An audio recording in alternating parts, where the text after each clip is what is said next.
Good morning, everybody. Welcome back. So I'm going to Scott Selections here for Monday, November 15th. Before we get into today's play today, quick recap of what happened yesterday. We ended up having a mediocre day as we went 1-1 for negative zero point 0.1 units. To go through those plays, we lost the play today yesterday with Yale and Seton Hall over 146 at minus 110 on Bet Online.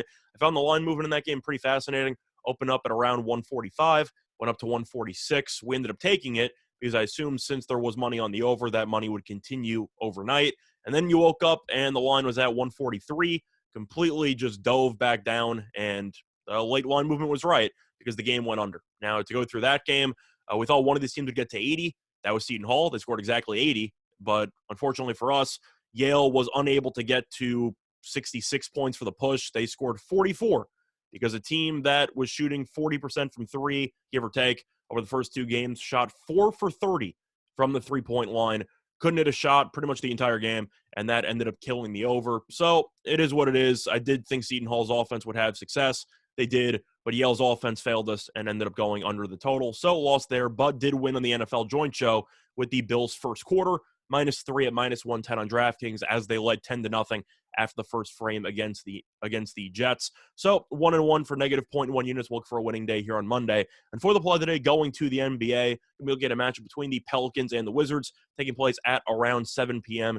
Eastern time. And for the play today, we like the Wizards here at home, -4.5 at minus 110 on DraftKings. Time recording of 11:50 a.m.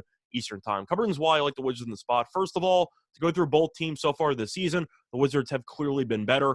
Washington is a 9-3 straight up and 5-1 at home, while the Pelicans are 2-12 overall and 1-6 on the road. So these teams heading in opposite directions. Plus, the Pelicans are playing some terrible basketball lately, as they have lost 7 of their last 8 games by at least 6 points. So they really haven't even been competitive in most of these games. Yes, they did beat the Grizzlies in their last game, but that was at home.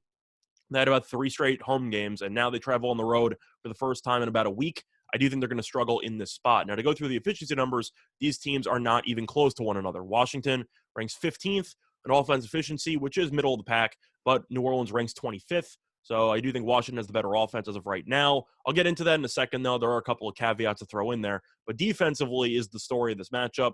Washington, a team with Kuzma, Caldwell Pope, and Montrezl Harrell, ranks top 4 in defensive efficiency, while New Orleans ranks 30th. To remind everybody, there are only 30 teams in the league, so New Orleans is dead last, the worst defense in the entire league.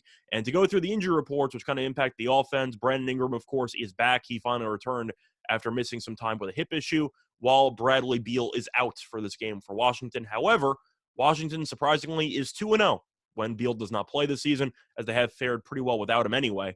But New Orleans, the thing about Ingram, he's going to help out the offense a little bit. So maybe he'll push the team from 25th to, let's just say 18th for this example.